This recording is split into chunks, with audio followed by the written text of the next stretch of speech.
This video is not intended to encourage or glorify any kind of drug use. The sole purpose of these videos is to educate you on the dangers of what these substances can do to you. Please do not do any of the acts mentioned in this video. I repeat, do not do any of the acts mentioned in this video.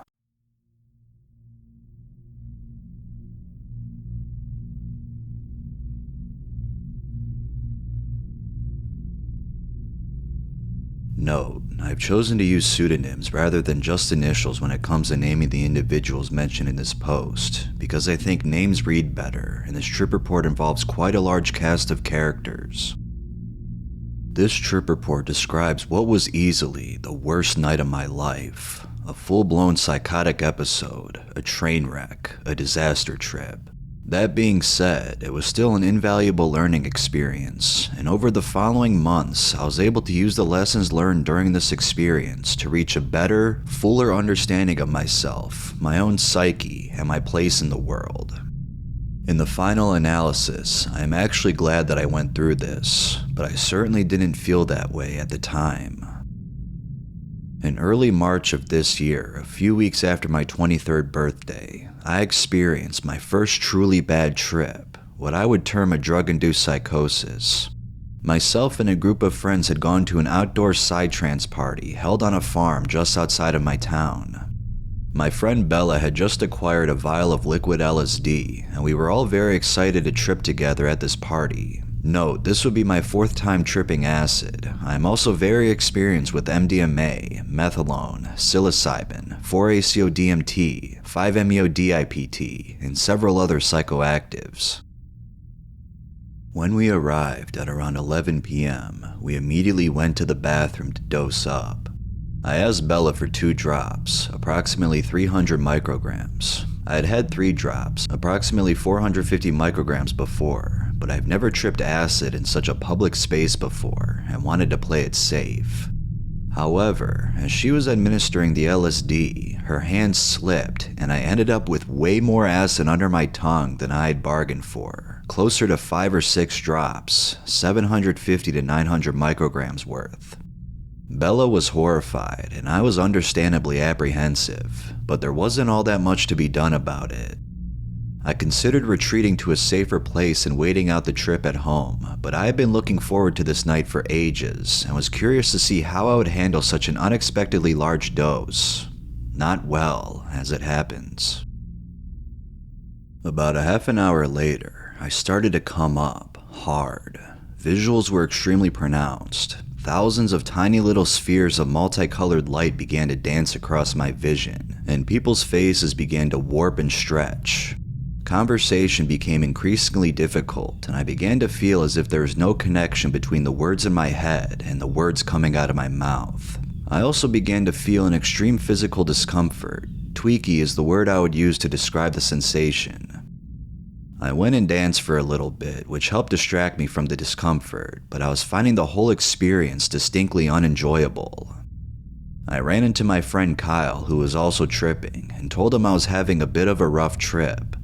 We walked around the party for a bit, chatting in a disjointed fashion, and I felt a bit better. At that point, I suddenly remembered that in my wallet were 2 150mg caps of MDMA that I had left over from my birthday, and in my acid-addled state, it seemed like a brilliant idea to take them there and then, despite Kyle's objections. Big mistake. I went to dance some more and started feeling really good, better than I'd ever felt before. The music was face-meltingly incredible. Every slight movement I made sent ripples of pleasure all through my body. Everyone around me seemed blindingly beautiful. About an hour after I took the MDMA, I decided to take a break, got some water, and went and sat by the bonfire, where I ran into my friend Rosie, a beautiful soul who I'd had a massive crush on ever since I first met her last year. We started chatting, and I basically blurted out my feelings for her. She seemed taken aback, but pleased, and we kissed for a little bit. Things were taking a turn for the better, but then the incoherency that I'd been battling all night came back with a vengeance. I said some very inappropriate and hurtful things to her, completely unintentionally, and she became very hurt, confused, and angry with me. It's at this point that the trip took a truly dark turn, and my recollection of things beyond that point is still very scattered and incomplete. I ran away from her, back into the mass of bodies on the dance floor. I became overwhelmed by terrible, uncontrollable feelings of desire. Everything and everyone around me took on a very sexual aspect. I started touching, rubbing up on, and kissing everyone around me. Obviously, this didn't go down very well with anyone, not that I noticed or cared at the time. Kyle and Bella saw what was happening and tried to drag me away, but I ran away from them into the darkness. I ended up backstage and for whatever reason decided to climb onto the roof of a large freight container and throw myself off of it. I landed face first in the dirt, breaking my glasses in the process. A couple of witnesses told me afterwards that I lay still for a very long time, about 10 to 15 minutes. They said, and I think I may have sustained a mild concussion from the fall. Eventually, one of the organizers of the party found me and took me to the chill-out tent, where he tried to contain me and calm me down. My memories of this time are very fragmented. I remember lying on an old beat-up couch, pushing my fingers into holes in the couch and being very aroused by this. I remember people's faces morphing and warping around me. Total strangers turned into childhood friends, men turned into women, friends and acquaintances turned into celebrities and pop culture icons. It was as if every time I blinked, I was transported into a totally different reality with totally different rules. At one point, I became convinced that to solve the world's energy crisis, we needed a second sun, and that I had the power to will this sun into existence. At another, I remember being given water to drink and then believing that I was drinking whole oceans dry, swallowing rain clouds, draining seas, sucking the whole world dry to quench my terrible thirst. A second later, I hallucinated that I was surrounded by silverback gorillas. The whole time, apparently I was raving, talking non-stop gibberish. What's important to note, however, is that this whole time during the psychotic part of the trip, I didn't feel fearful or anxious or anything like that. On the contrary, I was consumed by an overpowering, awe-inspiring sense of wonder and joy. It was as if I was so happy that my brain couldn't cope with it, and happiness itself was driving me insane. Sometime past sunrise, someone managed to feed me an antipsychotic, chlorpromazine, I think, and someone else managed to call my flatmate to take me home. Once I was back in my bedroom, reality began to return to me bit by bit, and I slowly began to realize just how fucked up that night had been. I was sobering up but still tripping, and that was when I entered into the most hellish and nightmarish part of the trip.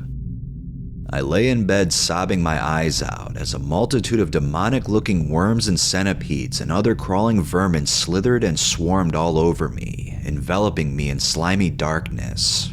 I puked all over myself and pissed my pants several times, unable to even drag myself to the bathroom to clean myself up. I remember looking at my hands and seeing the flesh begin to blacken and wither until the skin slid off my body and all that was left was yellowing bone. At that moment, still in the grip of the monstrous candy flip, but sober enough to realize just how badly fucked up things had gone, I hit rock bottom. I finally managed to cry myself to sleep at around 10 a.m. The next few weeks were very difficult. I fell into a deep depression, obsessed by feelings of stupidity, shame, and remorse over what had happened. Fortunately, my friends were very understanding and supportive, and with their help, I was able to get my shit back together and carry on with a normal life. I tripped acid once more in the months that followed that night, mushrooms twice, and had 2 MDMA rolls, but no combos, and everything went pretty smoothly. I wanted to prove to myself that I was not permanently insane and that I could still enjoy drugs despite what had happened. Nonetheless, the memory of that night remained like a scar in my consciousness, and I felt acute anxiety and shame whenever I thought about it or someone brought it up. Over the following few months, with the help of therapy, the support of my friends, and a few more quite revelatory drug experiences, primarily involving MDMA and meth alone, I was able to take a lot of positive things from this bad trip. As I said at the start of the report, it taught me a lot about myself and my place in the world, and I am grateful for those lessons, even though I wish they hadn't had to come to me in such a terrifying manner. I won't go into the details here because this is a trip report and not a personal psychological evaluation, but the main point I want to get across is that every trip, good or bad, contains within it the possibility for personal growth and development.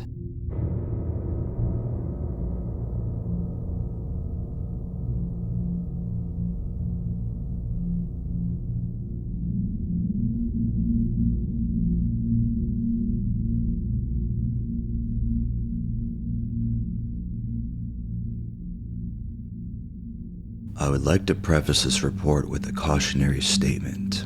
OPCE is a very powerful drug. It can and will tear you to shreds with no remorse if you do not treat it with respect. The amount of OPCE ingested in the events detailed in this report was almost certainly too much for me and overshot the whole threshold substantially. I would not recommend such a large dose, especially for a first-time use. The story begins with me alone in my room, doing some important assignments to cap off the evening.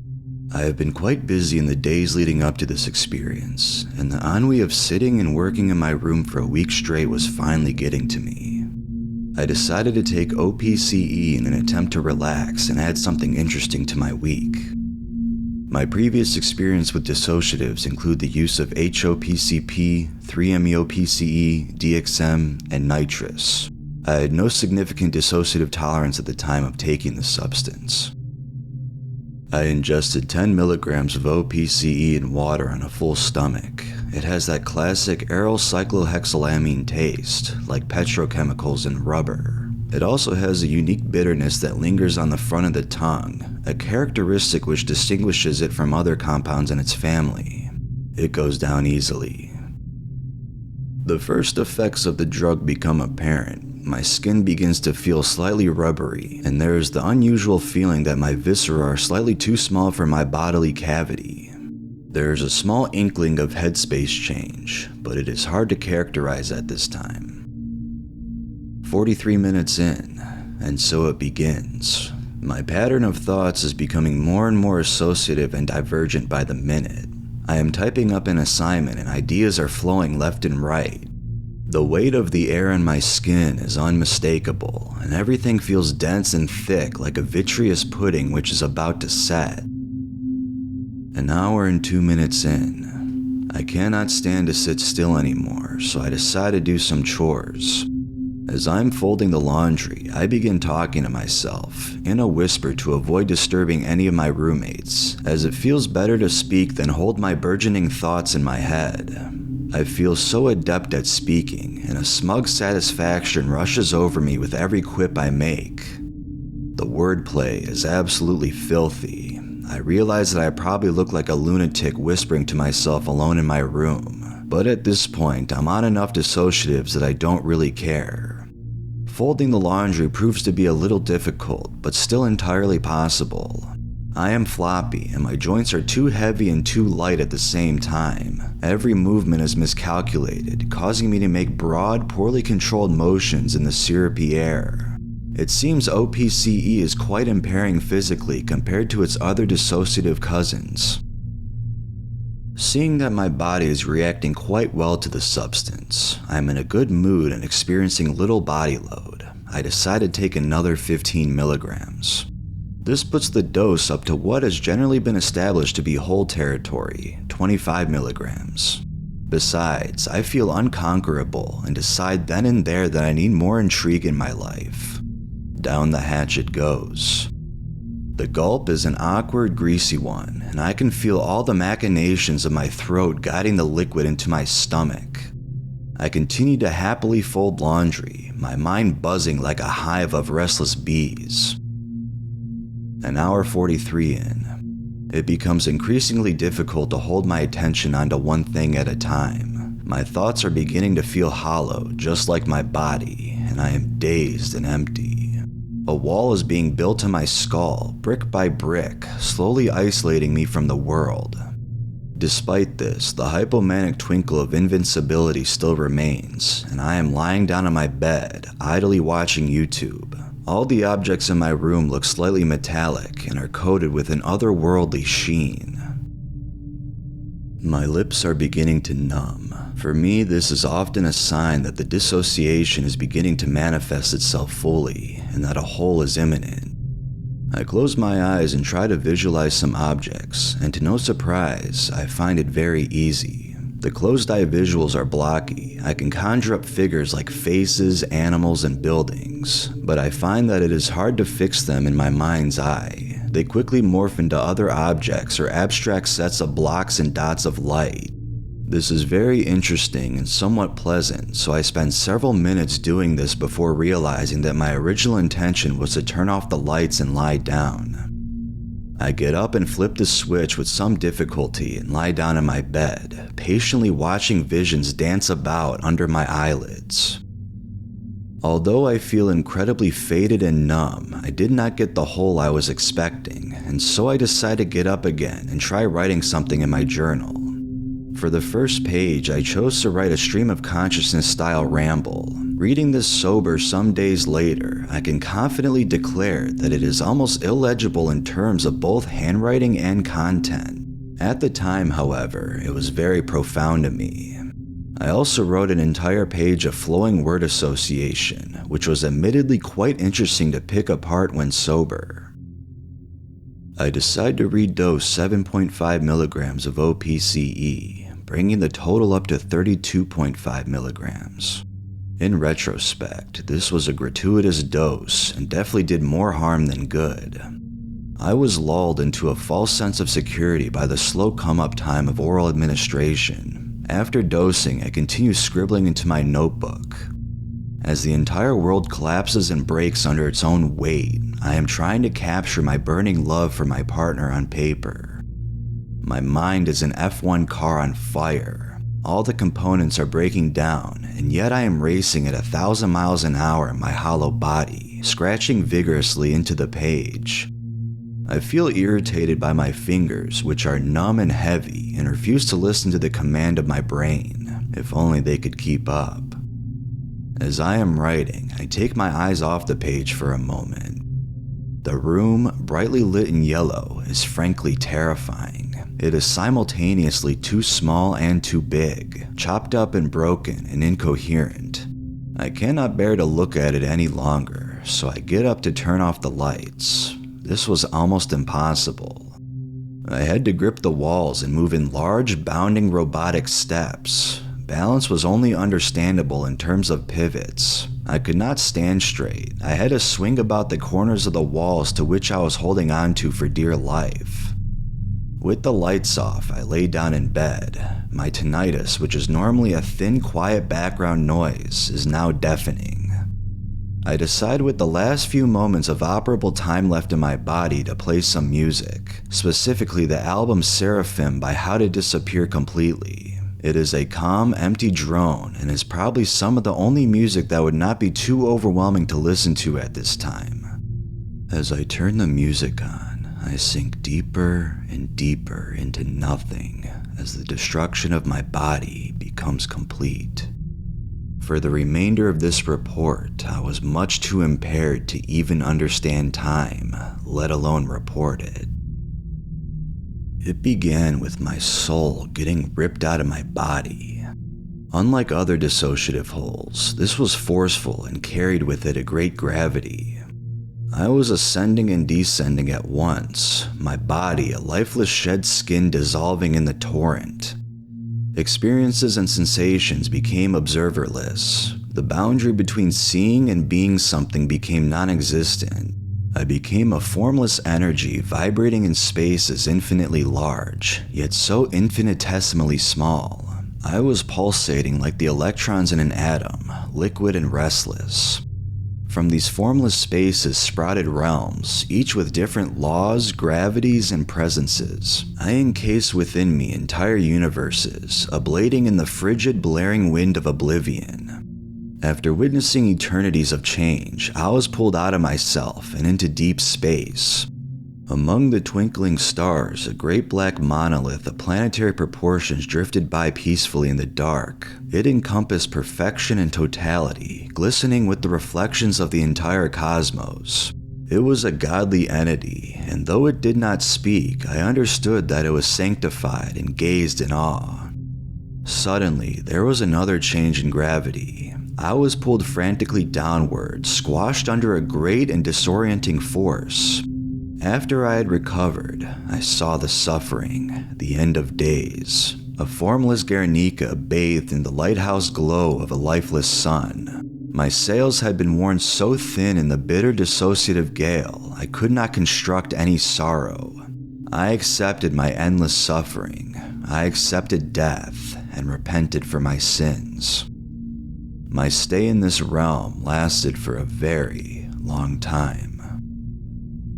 The next transition in space is very hard to describe in terms of normal language. This formless hell, which I both was witnessing and being at the same time, opened to encase myself. I became the room in which I was huddled in the corner of, in human form. I could see myself alone, begging for mercy, and I as the room began to rock back and forth to try and break my human self out of the prison of myself. This rocking then became perceptible to my actual human form, which I discovered tentatively was rocking back and forth gently on my bed. I now had a tenuous connection to the real world. Unfortunately, I had no recollection of who or where I was. The amnesia was all-encompassing and strong. Common objects were not recognizable to me in the slightest. I tried to touch and feel my body with my hands. I felt weak, emaciated, and full of sinews. My body was strewn out on the bed like a human specimen on an alien dissection table, ready to be butchered. My heart was pounding, and I was somewhat sweaty. Later, when I was more able, I stumbled to measure my heart rate and found that it was at 120 beats per minute. OPCE definitely raised my heart rate greatly. My resting is 60 beats per minute and had a substantial but not ridiculous body load. As the night went on, I tried to sleep in this dissociative half-consciousness. I awoke several times in the night, amnesia still in full effect. Each time I woke up, I was born in a different person, all equally naked and confused. All of these distinct people lived and died in those short stretches of time that night. I was eroded to nothing. The next morning, I awoke in a dissociate haze. My vision was off, not quite double vision, but certainly not normal by any means. I had a hard time focusing on distant objects for the first few hours of the day. Moments after waking up, I realized I had a long, mandatory online seminar to attend for one of my courses. These awkward 3 hours where I remembered how to be a person again were oddly soul-crushing and alienating. Afterwards, I decided to go for a walk. I immediately noticed that the veil of apathy normally present due to my clinical depression was lifted. I was awestruck by the infinite complexity of all the people, the trees, the scenery, and the skyscrapers. I also felt a deep sorrow for the human condition. I was able to feel a greater depth and breadth of emotion, and when I returned home, I cried a single heavy tear. OPCE definitely has the fabled antidepressant dissociative afterglow. Retrospectively, I would not classify this experience as being psychologically harmful, nor entirely negative, despite the tone of this report. It was certainly jarring, and at times utterly terrifying. But after a few days of ordinary peaceful life and idle contemplation, I was back on my feet again. I will, however, be forever humbled by what I have seen. Such a violent deconstruction of the body, reality, and the mind is something that can never be forgotten. It will stick with me until I am dead, and probably then some too. In summary, OPCE is quite an interesting dissociative. It possesses highly manic properties, even more so than its brother 3-MeO-PCE, at least in my case, when taken at lower doses, but leads to annihilating stationary holes at high doses. At low doses, I could definitely see this being used in a social setting. The tachycardia, although somewhat concerning, never reached truly heart-popping levels. Even at 120 beats per minute, it's not as though I was able to move to raise it more anyways. Other manifestations of body load were mild and benign. In my opinion, this drug has great intrinsic value for both recreational and psychonautic exploration. I would definitely take OPCE again, just not at such heroic doses.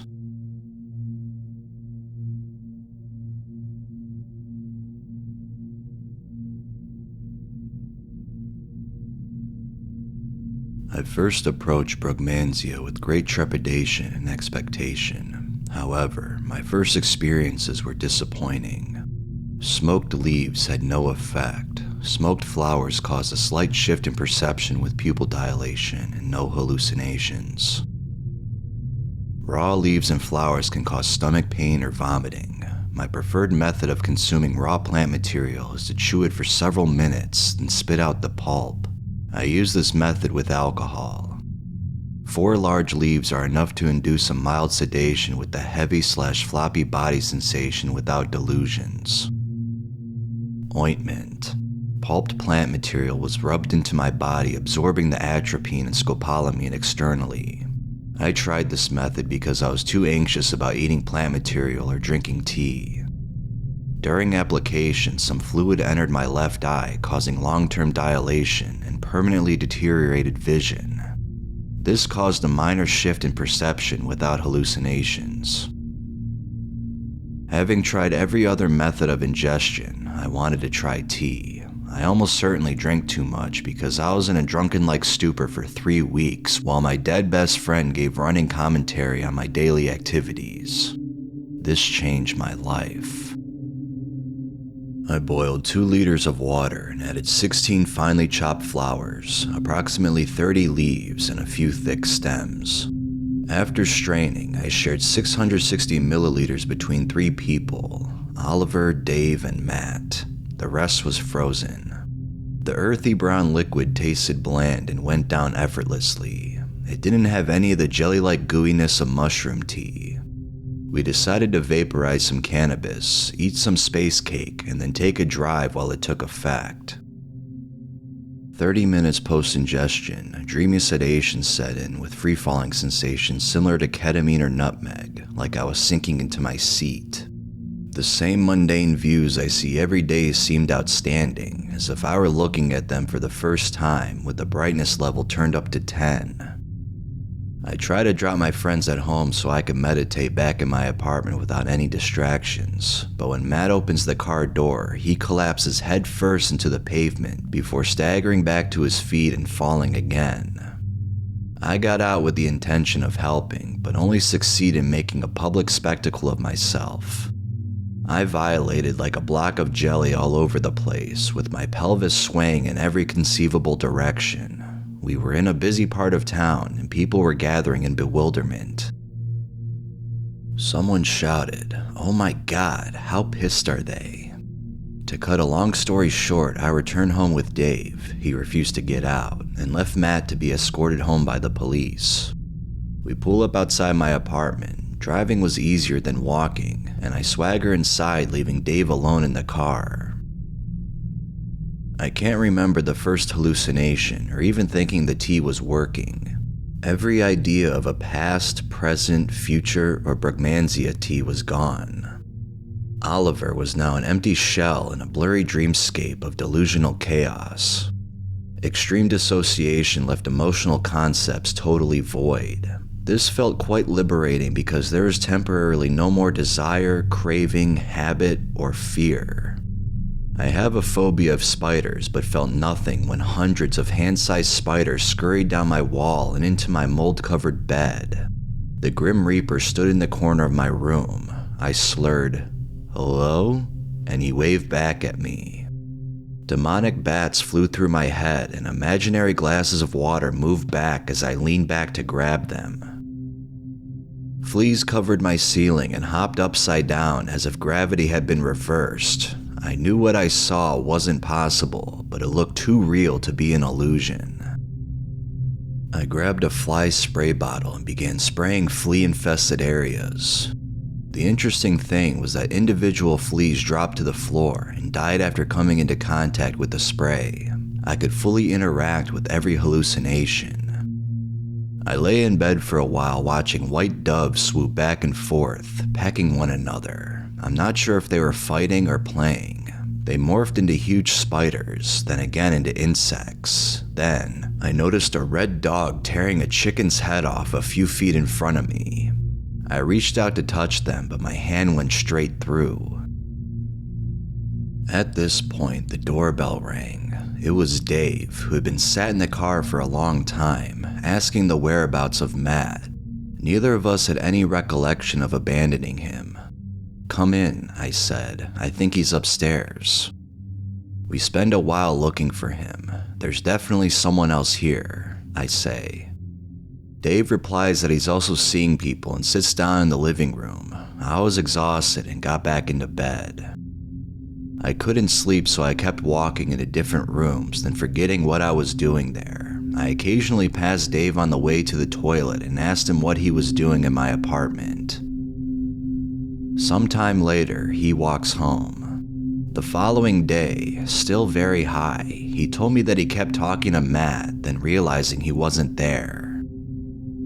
Deep into the trip, I become aware that I can move inanimate objects without the use of physical contact. Telekinesis seemed perfectly normal in Brug reality. With only a pointed finger, I could shift real dog toys from one side of the hallway to the other. Each toy had a colorful trail as it drifted across the carpet. 14 hours after ingestion, I go to sleep in the living room. There was too many insects in the bedroom. The following day, I had work as a dinner man in a local school. Still very high, I tried to phone in sick, but as the secretary answered the phone, I forgot who I was talking to and what I was supposed to say. I mumble something about a friend in intensive care. The secretary tells me I have to come to work, so I turn up in dark sunglasses, which I wear all day. I was now suffering from severe perspective distortion, which really isn't good when you've got to serve dinner to 75 kids. The problem I had with imaginary objects moving away from me was now happening with real objects. I made a fool of myself and resigned.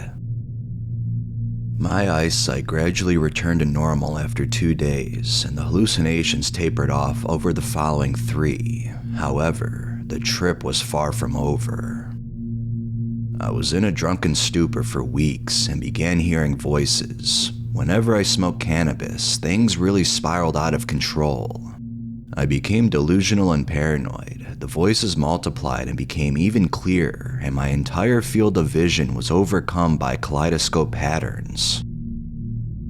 These effects were enjoyable for a week. Then I got the fear. I tried to ride it out, but felt like a complete mess, and my family kept telling me I had taken too many drugs.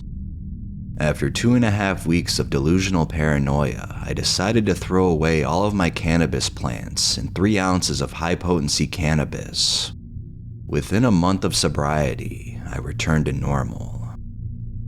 The one thing that really amazed me about Brugmansia was the longevity of the experience.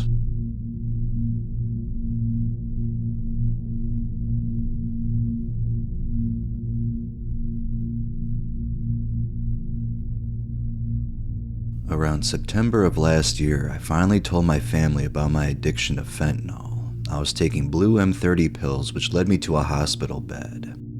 After this horrific incident, I stayed sober for a while. I slipped up with alcohol one time, maybe 3 weeks after I stopped fent, but other than that, I didn't go back to the blues.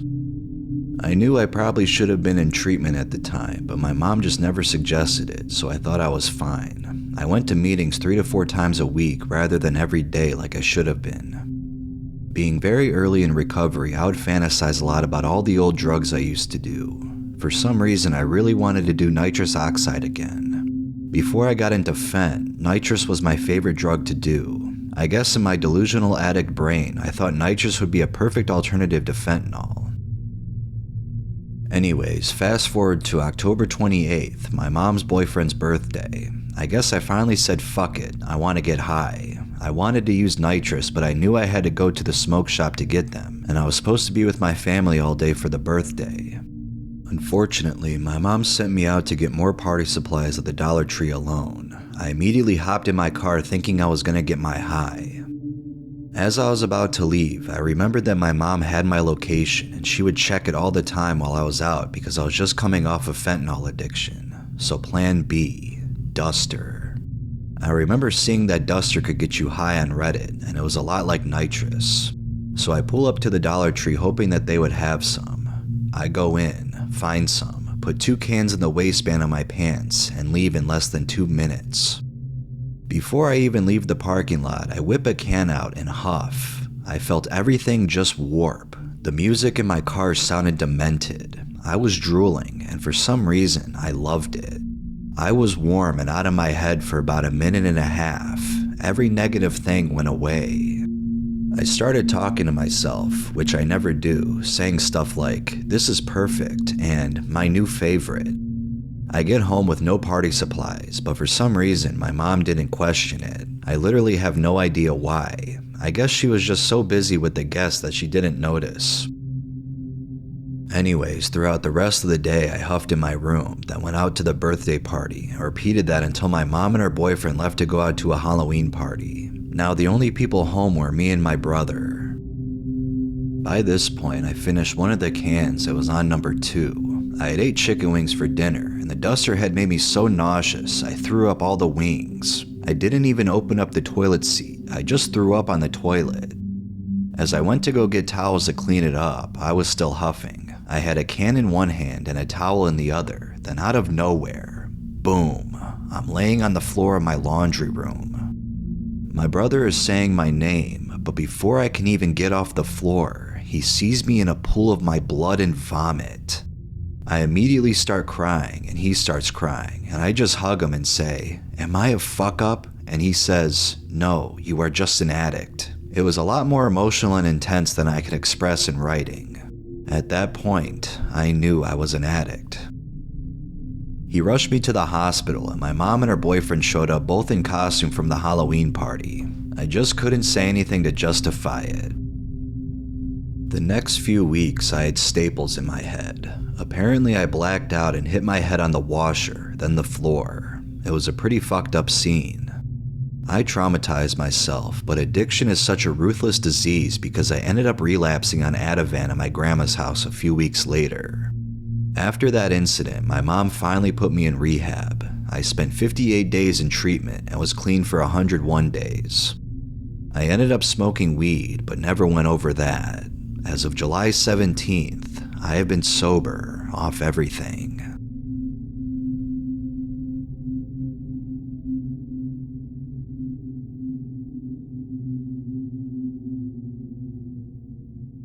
When I first took the pills, I knew nothing about them. I actually thought they were sleeping pills because I had told my doctor that I had been suffering from insomnia, among other things. I was told to take 0.5 milligrams on my first night to get used to it. Even at this low dosage, it made me quite tired, and since I thought they were sleeping pills, I decided they must be working and went off to bed. After that, I started taking 1 milligram about 2 or 3 hours before I went to bed. It made me kinda tired, but it was bearable. I noticed small changes with my delusions, but it's hard to tell just how much it helps since I can't really tell what are delusions and what is not. Then I went back to the doctor. She went through exactly the same questions that she had the time before, but this time I gave better answers because I wanted to be free of the doctors and the drugs. But for some reason, she decided to up my dose to 2 milligrams a day. At this dosage, the effects started to get quite unpleasant. I want to say that it made me very tired, but it's not the same as tiredness. I'm not physically tired, but I just feel generally fucked. I felt kind of like a zombie, no emotions. All I wanted to do was lie down. To me, it almost felt like what it would be to have a lobotomy. I couldn't feel emotions even if I tried. With taking it at night, I could feel it working well into the next day. I once took it the night before I had an exam in the morning that I had forgotten about. I failed the exam miserably. My mind went pretty much completely blank. I couldn't think. I think at this dosage it more or less stopped my delusions, but it did so by pretty much stopping me from thinking at all. I mean, of course I was thinking, but it was in a much different way than normal, almost like trying to talk while extremely stoned. Because of the horrible side effects, I stopped taking it for quite a while, probably a couple of months. I decided to commit suicide. I wasn't actually depressed at the time, but I've been severely depressed for the last year. That was the main reason for seeing the doctor in the first place. I was going to kill myself because I knew I wanted to when I was depressed, but could never bring myself to pretty much do anything at all while in that state. It may sound a bit weird, but it made sense at the time. I was planning to overdose on my Risperidone. I searched on the net to see if I could find out how much I would need to take, but could find nothing. In the end, I ended up taking 30 milligrams. In the back of my mind, I knew this wasn't enough to kill me, so it was quite a half-hearted suicide attempt. Shortly after I took the 30 milligrams, I regretted it and tried to make myself throw up, with no luck. I decided to just go to bed hoping for the best. I went to bed at about 10 p.m. and didn't wake up until 3 p.m. the next day. When I woke, although I was completely awake, I may as well have been asleep. I felt so tired, yet not actually physically tired as I explained earlier. My mind wasn't too bad. I could still think logically, although very few thoughts were going through my mind. After about an hour of lying there, I decided to get up and venture downstairs. I truly felt like a zombie, walking very slowly, thinking close to nothing. I told my mom how I was feeling, and she ran a warm bath. As I was lying in the bath, I felt my neck getting a bit tense, but thought nothing of it at the time. When I went back upstairs to lie down, my tongue started going to the back of my throat. I couldn't stop it. My nose was completely blocked at the time, so as my tongue went back, I couldn't breathe. As hard as I tried, I couldn't move it. I put my finger in my mouth like I was trying to make myself throw up. This worked to make my tongue come forward and let me breathe. I could not bear things to get any worse, so I told my mom that it was getting worse and to take me to the doctor. Naturally, she wanted to know what was going on, so I told her that I took 10 pills, 10 milligrams, and that I was simply trying to catch up on the doses that I had missed. It was a stupid excuse, but the best I could come up with in that state. Amazingly, she believed it anyway.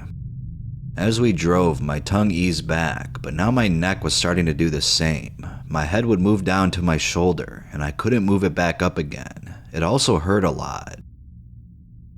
At the doctor's, I lay on the bed groaning in pain as the doctor tried to work out what was wrong. I found that if I relaxed in the right way, I could stop my neck from cramping up, but I couldn't do it for long, and as soon as I stopped, it would start up again. He eventually sent us to the emergency room at the hospital.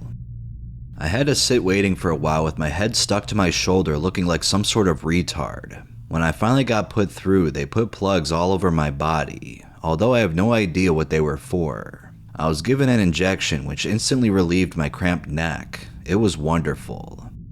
The doctor obviously didn't buy my story because he was trying to get me put into a psychiatric ward, in other words, the mental hospital. I was pretty sure he knew what I had been trying to do. I was given the same thing that was in the injection in pill form to take the next morning. I don't know what it was though.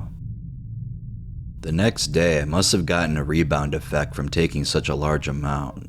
I was feeling fine, but I was hallucinating very clearly. I walked into a dimly lit room to see my little sister just sitting there staring at me. This freaked me out a bit, so I turned around and turned the light on. When I turned back around, she was gone. I also heard young children laughing and playing around the house, but when I looked, they were nowhere to be found. This sort of thing went on for the whole day. I was back to normal by the next day.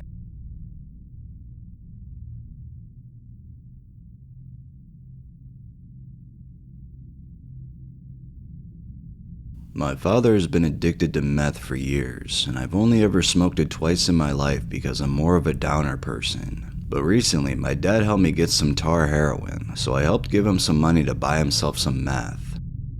Originally, I didn't want any part in it because I have a drug test this week, so I was wary about it. Plus, I don't like uppers anyways. Friday night about 8:15 p.m., we get to his house and his dealer tells him she got him 0.43 grams for the $25, and normally you'd get about 0.3 to 0.325 if you're lucky around here, so he told me that there's more than enough if I want a shot that he can make me one.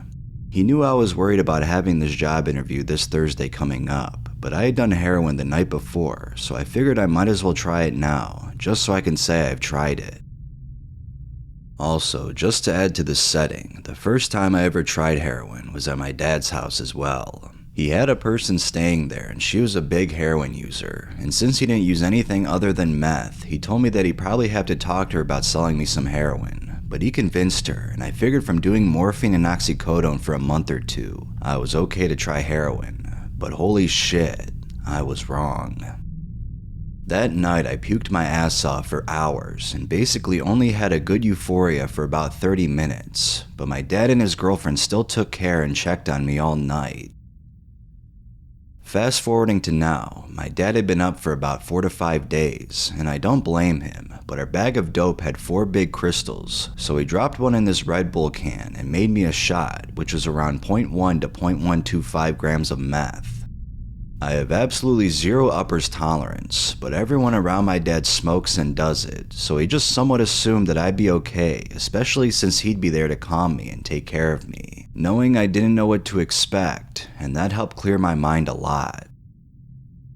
So after he made our shots and 2 brand new needles, it took him forever to find a vein due to how much he shoots, but I just couldn't get my rig to actually suction properly. So after he did his shot, he seemed fine and calm, so I figured I'd be good too. I was so fucking wrong. He eventually fixed my rig and I went into the bathroom in his room while he talked to a girl that wasn't in his room hanging out with us. I eventually got blood into the syringe and I exhaled and shot it. And Jesus Christ, I had always heard it was stronger than heroin, but that's not a fair example to tell people. The thing about my heroin shot was, it just basically nullified my body, and all I could do was feel pleasure. But when this meth hit me, I gagged and dry heaved, and my dad in the other room and the girl knew that I hit it, and asked if I was okay, but I couldn't even speak. I somewhat got out, yeah I'm good, but they knew I was fucking speeding because my dad remarked that my eyes instantly looked like quarters. But the thing about the meth hit was, I wasn't nullified and drowsy. I was so alert and my mind was racing so fast that I felt good. But I was so frantically thinking that I couldn't stop and just enjoy the feeling like I could when I laid down with the heroin shot. We're riding to someone's house to drop something off, but I'm just in the back seat with my window down smoking a cigarette and having my head out the window because it felt so good. I even remarked to my dad that I felt like a dog, and he told me to make sure I didn't drool inside the car. I was just in such a lovey mood, and I felt way more confident and social to people, even though I knew my dad and his friend, of course. I never talk much, but tonight I was talking and starting the conversations instead of just responding when people talk to me. 3 hours after my shot, my brother and sister are asleep in their room, and my dad and I are just talking in his room and having a good time, and this is when disaster hit me. My dad was talking, and I just blanked out for a second, and I closed my eyes standing up, and my dad must have been watching because he asked if I was alright, and I just kinda brushed it off and said yeah, and he asked again if I was sure, and I responded saying I was gonna go use the restroom real quick. As soon as I got to the bathroom, I instantly puked about 3 times, and then I started having to go to the bathroom as well, where then it was just a trait of using the bathroom and then puking, and this just repeated for about 10 minutes. And eventually I went back to my dad's room and he asked if I was alright, and I said yeah, I just felt weird, so I told him what happened and he recommended I just sit in his room with him and calm down a little, and if I need to use the restroom, that I use his so he can check on me. When I was sick with the heroin, I just slept and woke up and it was pretty much over, but this time I couldn't sleep. My next 8 hours were me constantly feeling nauseous no matter how I sat, laid, stood, whatever, and the worst part was, I wasn't puking and running to the restroom still, but I was so nauseous that I constantly felt like shit, and I definitely couldn't sleep because of the meth, so I had to deal with it. I tried asking my dad if this happened to him ever, and he said it does sometimes if the dope is really good, but he's been doing it for so long that his tolerance is too high. He got me some bread and crackers, thinking it would help maybe settle my stomach, and it did for a while, and I thought I was good, but I was fucking wrong again. My dad's friend from earlier was talking to him on Facebook Messenger, and she only smokes, she doesn't shoot the drugs. So she told him that she only smoked about 0.05 grams and that she felt it really strong. She does it about as much as my dad, except smokes it, not shooting. That's when my dad told me it made sense now. The dope we got was super fucking strong, and the girl with the high tolerance smoked half of what I shot up, and she was high as a kite, and I had no tolerance and did double her dose in my shot. My dad had been up for days, and his tolerance made the good dope just normal to him, so I don't blame him in any way for this though, plus I made the decision to do it. When this realization hit us and he told me what she said, we both knew what was wrong. This dope was so strong that my body just couldn't handle it, and being this strong, we also realized I wasn't going to be able to try and just fight it for 6 to 7 hours and be done, because it was way too strong. This was going to keep me up all night and morning at least, and it absolutely did. 9 hours after my shot, I'm still wide awake and puking, but I didn't have any food in my stomach due to puking so much that now I'm just dry heaving and causing myself to have acid reflux. So now when I went back to lay down, I would just have insane stomach pain from the dry heaving I did, plus the acid reflux, and the nausea feeling I had was so fucking awful. I was also slowly starting to come down, so the depression and fatigue was kicking in even stronger since I had been dehydrated from running to the restroom all night, so all I could do was lay down and wait until I had to run to the bathroom again. My dad kept me company, and I tried to just read and keep my mind busy to blow time, which helped until I had to go throw up again and started the entire awful feelings all over again. At this point, there was no euphoria, no energy, and definitely no desire to do meth again. I usually smoke about 5 to 6 cigarettes a day, and I didn't even want to smoke to try and calm myself. I just wanted to sleep it away, and honestly, at one point when I was slowly getting to somewhat drift off, the acid reflux would hit me, and I'd be in crazy pain from all the throwing up I'd done for hours mixed with it, that I wished I was dead. Obviously, looking back on it today, that was a little crazy thought, but the come down sadness mixed with all the puking and stuff, I think in that moment I may have been serious. I just wanted something to stop the pain I felt in my stomach. 12 hours after my shot, I was so weak from the come down and all the above stuff, and just mentally broke down that when I read this book I was reading, I finally felt fatigued enough to sleep, and I finally fell asleep and woke up thinking, thank God it's over. And I checked my phone to see it had only been 20 minutes, and that's when the nausea hit me again, showing me why I woke up. At this point, I was completely angry, not even discouraged anymore. I was full on angry because I knew if I finally did get to sleep, that I would be awoken by the acid reflux pain and the nausea feeling, so I had to just keep going and fighting this until it stopped. After slowly getting less and less nauseous over the next 6 hours, I finally came back home from my dad's house, and I still felt kinda nauseous, but not a lot. But now all day I had to fight with acid reflux because I had puked every liquid and food out of my body, and every time I ate or drank, it burned my throat and stomach, so that made me not want to eat at all or drink. I finally was able to find one spot in my bed that wasn't comfortable at all, but it stopped the acid reflux, so I took advantage of it. 20 hours after my shot, I finally was able to sleep and eat some dinner to get my energy back, but I still feel like absolute shit. I'm just angry. I have this feeling of callousness even though I did this to myself, and I mean, I'm the only one to blame for it. I don't even have any anger at anyone. I'm just angry and have no idea why. It's been like this for about 5 hours today. Even after I ate and got some energy back and I laid down and rested, I'm just still angry and not in a good mood. I don't know if this is still the come down of the meth, but I hope it subsides soon. I really don't blame my dad for what happened because he helped me all he could and did whatever he could to help. I think that the dosage was just too high for me to be able to actually enjoy it once it started to really kick in because my body just couldn't handle it. I'll never really forget that initial dry heave when the meth hit me, and I did have a good hour or two before I started slowly getting worse and worse.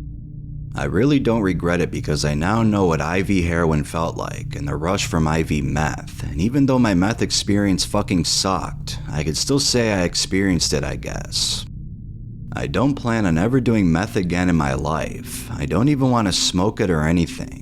The simple thought of it, or that dry heave and gasp for breath feeling it gave me initially, my stomach just churns because it knows what happened after.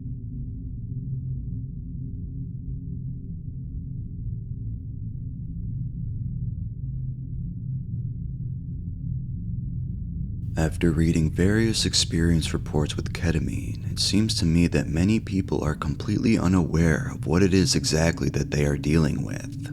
As was I before my first experience with this incredibly powerful drug. This is not a report on a single experience, rather my complete experience with ketamine from beginning to end. I first learned of ketamine after reading a paper on how a near-death experience could be reached via ketamine. This was about 5 years ago in high school. Fascinated, I continued to research on this and eventually came to the conclusion that I wanted to try it. My first problem would be actually obtaining ketamine in pure form. I wasn't about to go looking for some crap off the street. Luckily enough, I discovered it was sold in veterinary clinics in Mexico over the counter, and I happened to live in a city right on the US-Mexican border. Lucky me, right? So I was off to Mexico, a trip I make often, in search of veterinarians. After trying a few different clinics, which all offered it at varying prices, $60 at one place, ouch, I settled on a place that charged $30 for a 10cc vial. I bought one with no problem and went straight home. Now I feel the need to stress that what I did was very, very stupid. I had no idea what I was doing or how to prepare for this, and I recommend that anyone thinking of doing this, do your research, and if at all possible, have a person experienced with ketamine around and a sitter. Ketamine is not something to mess around with.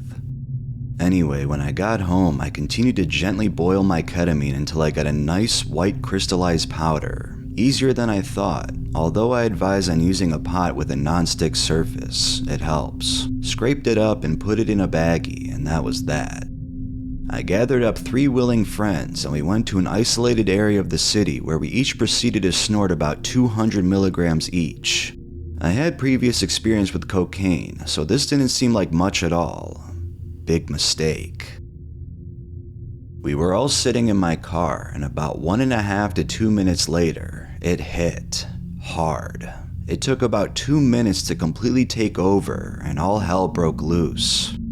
I started trying to talk to my sweater, which looked like a face, and then the car started moving, or at least I thought it was.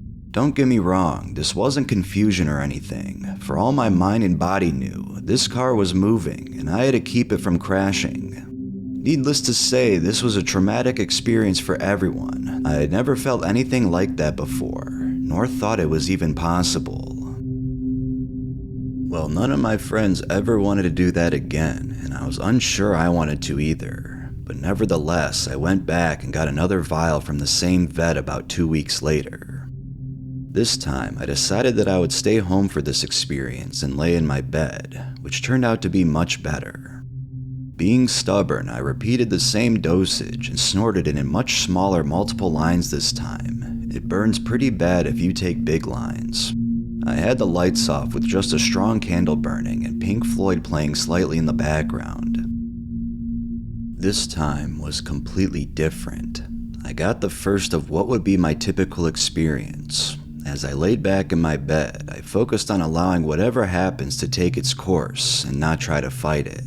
When it first comes on, about 1 to 2 minutes after snorting, it's like your mind starts tuning into a different frequency than normal. First I hear sounds that I don't think are imagined, but not normally picked up by our ears, kinda like the static on the radio with the quick rattling sound. Then I start getting sucked into this new world which exists simultaneously with this world, but on another plane. While on ketamine, I would completely forget who I was, or rather that I even existed. It was a complete separation from my body, and I only existed as the mind, without a physical body. Reality as I knew it seemed like just a faded dream or memory, and all aspects of that reality were completely absurd to me. The idea of driving a car didn't make sense, or money, or family, and many other everyday things. Not only are these things going on in my head, but I can see everything I think with such realism that it becomes my new reality. I continued using ketamine to a seriously dangerous level, at least 3 times a week and even several times in one day, for a period of about 6 to 7 months.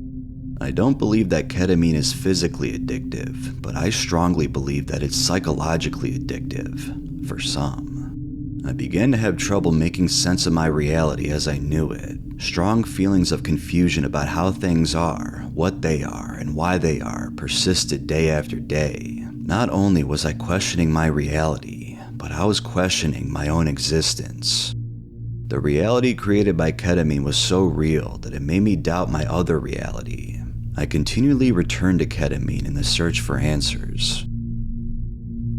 Now my tolerance was growing very strongly throughout this time, until I was taking about 500 milligrams every time. The last time I did it was the single most difficult experience I have ever endured. I was at the peak of my confusion of realities, and one night I did a very small dose for me at the time of 200 milligrams. I had more, but was saving that for the next day. I wasn't even supposed to do it this time, but I couldn't wait. As I suspected, it wasn't enough to get me to the K-hole. I'm skeptical whether many people who claim to have been there actually have. I think the term K-hole is used too loosely, but it was enough to get me really disoriented and upset. It was in this state that I decided that this wasn't the reality I wanted to exist in. I wanted to exist in the ketamine reality, which I thought was the true one. So I went into my stash and pulled out all of my ketamine, 1,000 milligrams. I thought that if I took all of it, I would stay in my other reality forever, and that's what I wanted. I knew I wouldn't be able to snort all of it, so I mixed half with a cup of orange juice and proceeded to snort the other 500 milligrams. I somehow made it to my bed, and what happened next was beyond imagination. I went deeper into the K-hole than I had ever been. This time, I actually got what had initially attracted me to the drug. I died. Maybe this wouldn't be considered a near-death experience, rather a death experience, because as far as my mind was concerned, I was dead. I saw my mom crying over my body as I was lifted up over it. Then suddenly, I was pulled down at an incredible speed for what seemed like an eternity, literally. I ended up in what I had first thought to be hell. I was being pulled at my feet, laying down by this demon-like creature floating through strange caverns that had no floor or ceiling, just eternity, towards what I thought was the devil. All around me were others being pulled just like me. I was scared, but not scared at the same time. When I got to where I was going, I was confronted by an entity, not the devil. I didn't know who it was. I looked into this mass of light and energy, and I realized that it was me. I was looking at my soul. Nothing told me. I just knew. I stood in awe, and a million realizations came to me at once, too fast to process. But the one realization that was completely clear to me was that I wasn't in a different reality at all. I was inside myself. Not my physical self, but in my subconscious mind, yet I was conscious at the same time. A little after that, I slipped back into reality, and it took me about 30 minutes to look at the clock and be able to read the time. It was 3:35 a.m. I started at 11 p.m. and took the large dose at about 11:30, so I estimated I was gone for about 3.5 hours, much longer than I had ever been out. Usually it was about 30 to 45 minutes. That was the last time I took ketamine. It's been almost 4 years now. I feel that I learned what I had to about myself and no longer saw a need to return. The moral of the story?